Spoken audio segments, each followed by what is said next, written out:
Good morning, Olin. How are you? Good morning, guys. I'm doing good. Number two seed. It's been 5 years since we've been in the playoffs. It's been a lot longer than that since we've won a playoff game. So excited about this, analyzing this game versus the Green Bay Packers and the Chicago Bears. And it was funny yesterday when we talked about this game setting up the third meeting in 6 weeks, and you said you didn't really need to do much to prepare. That you, as an Right. analyst, are as prepared as the coaches probably are. You got a good feel for what these guys are, who they hmm are. I don't know who that plays to, who has hmm an advantage in that. It just seems like it's a neat kind of weird element that they'll face that many times this quickly. And of course, Ben Johnson likes to beat the flower twice a year so he hmm can get it done. Yeah, that's the guy we're all counting on, right? Ben Johnson. It's the guy we're all excited about after this year. We just watched Chicago Bears go through and the way he coached him and the way he called plays and designed and put Caleb in advantageous situations to attack defenses. Now, we didn't get what we wanted yesterday, obviously, versus the Lions, right? That wasn't the offensive performance we were hoping for the leading into the playoffs. But the week before, versus the San Francisco 49ers, we watched an offense that looked like a juggernaut. And we thought, man, this offense could score with anybody. A lot of people said after they played the 49ers, but Ben Johnson, Dennis Allen, the coaching staff the Chicago Bears have going up against Matt LaFleur and Coach Halfley, their defensive coordinator, and that matchup to me is going to be extraordinarily important this week for the Chicago Bears and what coaching staff can give their team the advantage, right? Because when you look at really the rosters and things, and like the last time, say we played Green Bay in the 2010 playoffs, they had a Hall of Fame quarterback, right? And the quarterback will make the difference. And of course, in this game coming back, which quarterback has the better game? Which quarterback is the best quarterback on the field will be critical for their team between Caleb Williams and Jordan Love. But the coaching staff matching up, kind of as a Chicago Bears analyst and as a fan and a former player, makes you feel a little comfortable that hey, man, we got Ben Johnson here. He's our head coach. He's one of the best play callers in the NFL. Hopefully, Dennis Allen can get his unit corrected. You earned a tournament now. As Coach said yesterday, everything's wiped clean. It's a brand new season. Just got to go out and win one game at a time. All in post game, Ben Johnson was seething, and he was clear about one phase of the game, and he mentioned one of the three phases that put him in that kind of mindset and that bad of a mood. And it was the offense. And I understand that because of how through three quarters they failed to score a point. At the same time, is he missing the forest for the trees? This defense has not been very good the last three games, especially. And I wonder going into this playoff matchup against a Packers team that you know very well from the Bears' perspective, how do you tighten up the defense, and what is the biggest concern from your vantage point? Yeah, it's a really good question. When you listen to Coach Johnson talk after games, he's obviously too, David, like being a really good teammate, right? He's not going to talk about Dennis Allen's unit. He's going to talk about his unit, why we didn't score points. I'm sure the thing that was in the back of his mind was like, look, I know maybe it was uninspired performance and there wasn't energy and maybe some of the things people are saying, but you go back 2 weeks ago and they looked the same against the Packers, right? So I'm sure he's worried about that. Like, okay, but we were inspired to beat the Packers, and we didn't score for a while in that game. I don't think they scored their ninth point until 2 minutes left in the fourth quarter. So, and then they had to get an onside just to get to 16 points. So I'm sure those are things that he is thinking about. Now, the defense, obviously, we've all watched in the last 3 weeks, the inability to get off the field. Now, the two games at home, really good in the red zone. That's what kept them in the game, but the inability to stop the run, time of possession, those last three games really not favoring the Bears at all. I think they lost time of possession by almost 10 minutes in each of the last three games. So the defense to get off the field, to cover guys, and a lot of talk last night about, well, they got to get out of man. They can't cover them in man. Guys, they couldn't cover them in zone either, right? So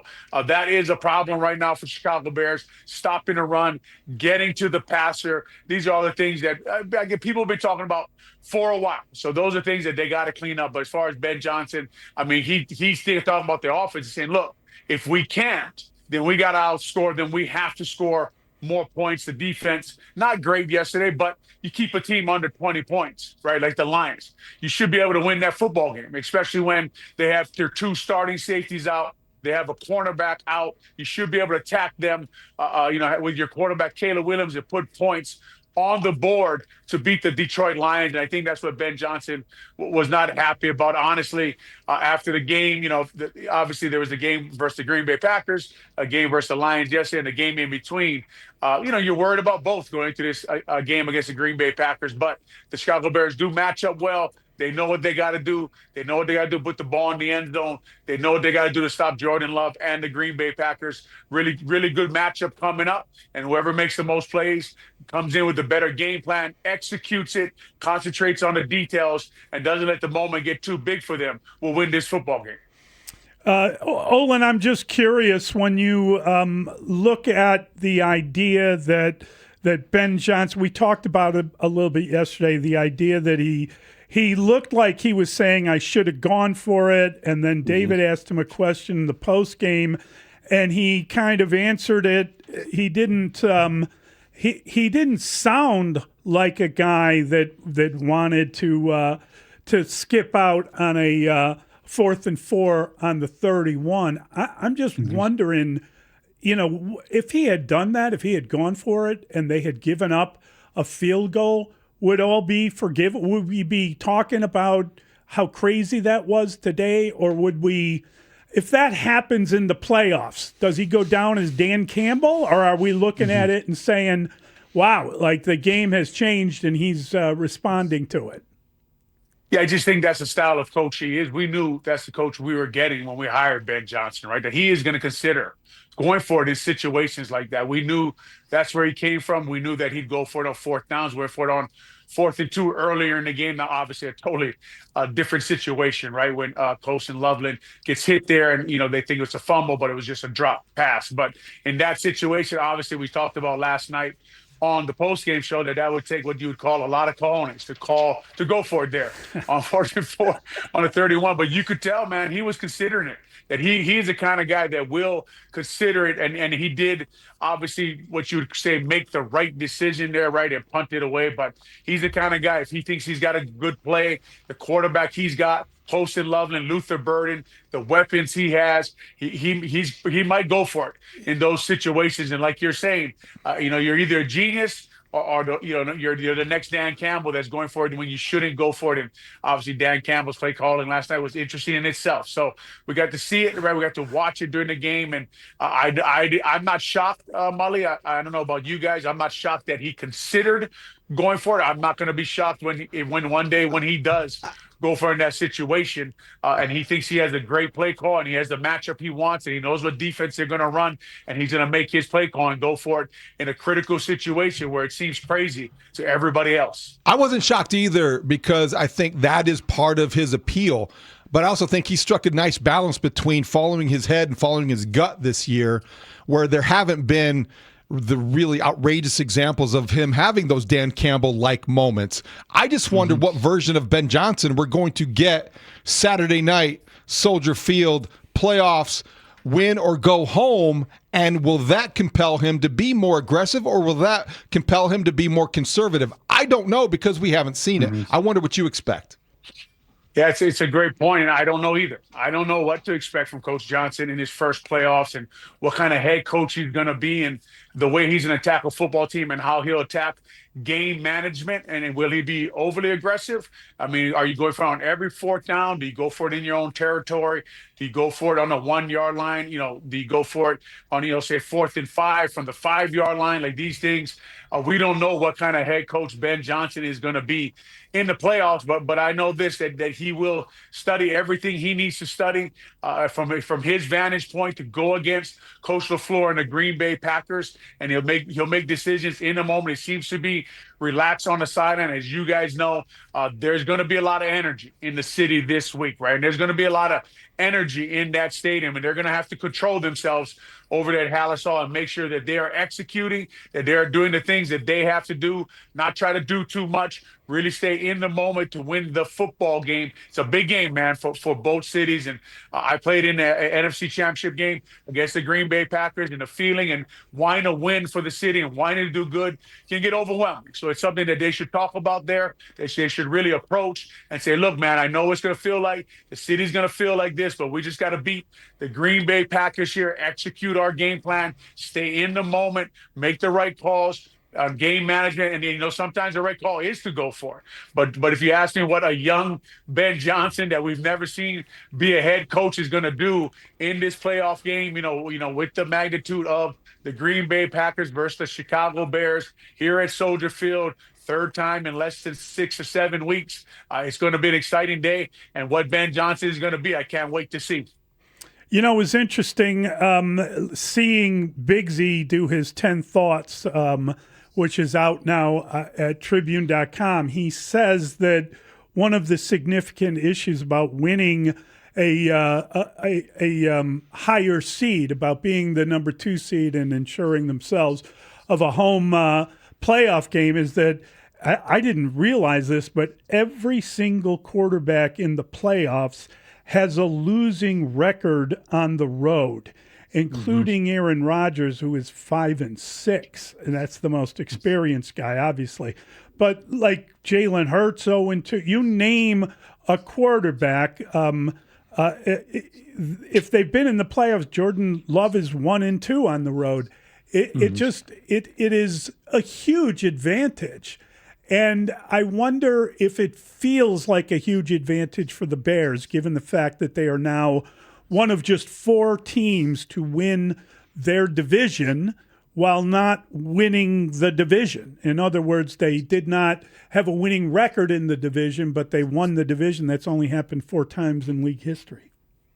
Yeah, it's crazy to think about the way they performed in the division this year with the year that they had, right? And the way they won so many football games and competed in games and found ways to win. And this team has really showed to have a lot of guts and persevere through a lot of things during football games. And they almost did it again yesterday, right? And you thought they were going to do it after the Kevin Byard interception. And obviously it doesn't work out. And Burden or whatever, Caleb throws it too hard, or Burden drops the ball on the first down. And then there's a cornerback blitz and intentional grounding and just things you don't expect from the Chicago Bears late in that game against the Lions. But yes, having a home game in the playoffs is huge, right? Which is kind of surprising why the Eagles didn't go out there and try to win that football game yesterday. And they basically lost to the Commanders, and the Bears get everything they could have gained out of yesterday anyway, even after losing to the Detroit Lions. But to have a game at home, to be at home, to have the home crowd, to have that advantage, right? Soldier Field on the lake is going to be rocking, man, on Saturday, right? It's going to be loud. It's going to be tough on the Packers and their offense. Obviously, they're used to the environment, but you've seen how the momentum and with the fans and everybody into the game, how it can flip really fast like it did the first time the Chicago Bears played the Green Bay Packers, and the fans were a big part of putting energy into that team late in the game and pushing them on to that victory versus the Green Bay Packers with the throw to DJ Moore late, right? That amazing throw by Caleb Williams. So many things happened in the season. I'm sure like you guys do.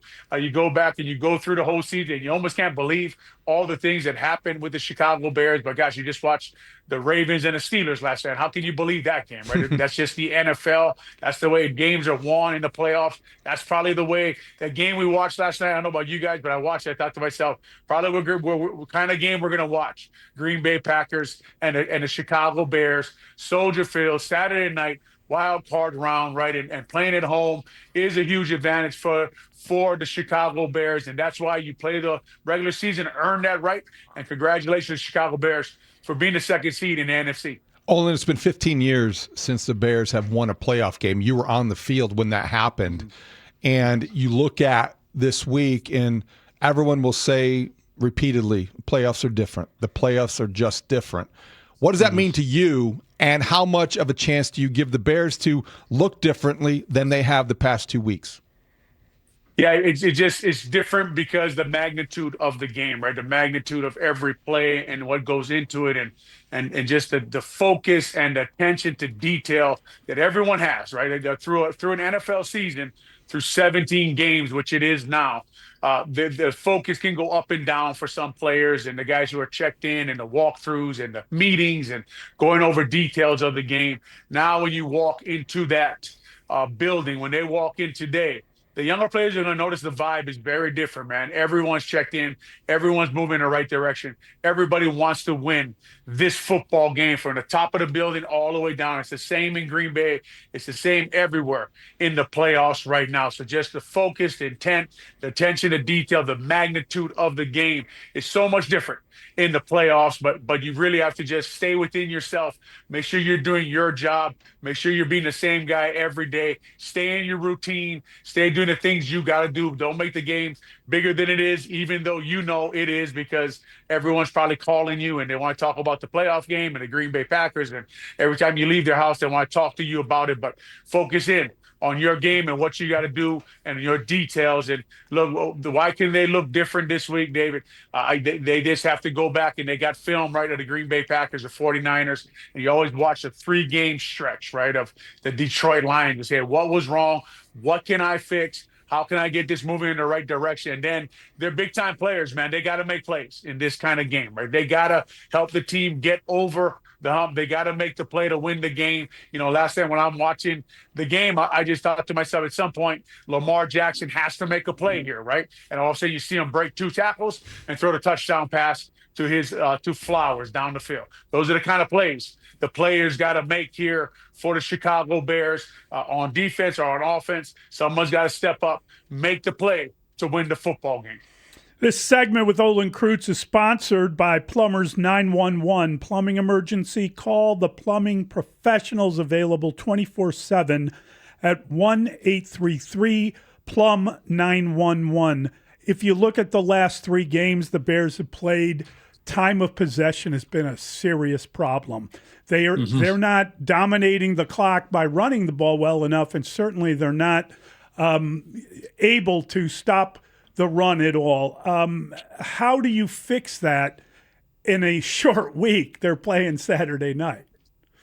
That's a great question. And as you know better than anybody, Mully, the way I wanted to fix it, I think the guy plays for the Packers now with Jonathan Ford. I want to give him a jersey and put another nose guard on the field. When I look at the Chicago Bears roster right now and look at their practice squad, the guys who are already on the field are the guys who are going to have to fix it, man. They're going to have to get the pads lower. They're going to have to stop swimming around blocks. They're going to have to take guys on, right? They're going to have to fill their run fits. They got to stay in the gap. You know, Andrew Billings just got to have a monster game, man. And you know, it's not all on him for the run game, but he is the nose guard, right? And Grady Jarrett, he's got to step in there and he's got to demand. Him and Billings have to demand of their unit, of Javon Dexter, of Chris Williams, right? Of Austin Booker, of Demarcus Robinson, Tyrone Shainka, if he plays. Got to demand that these guys get their pads low. Montez Sweat.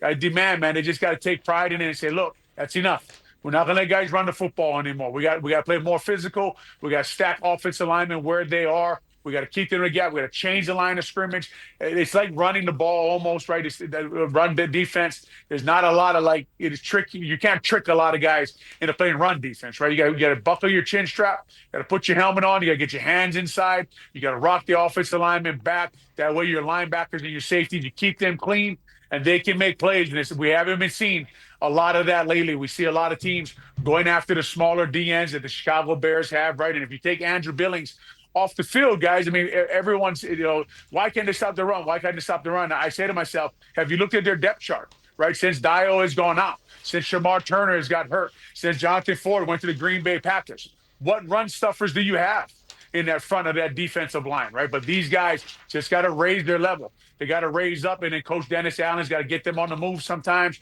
run stunts, bring guys to help stopping this run, because right now, like you're talking about, in the last 3 games, they just haven't done it.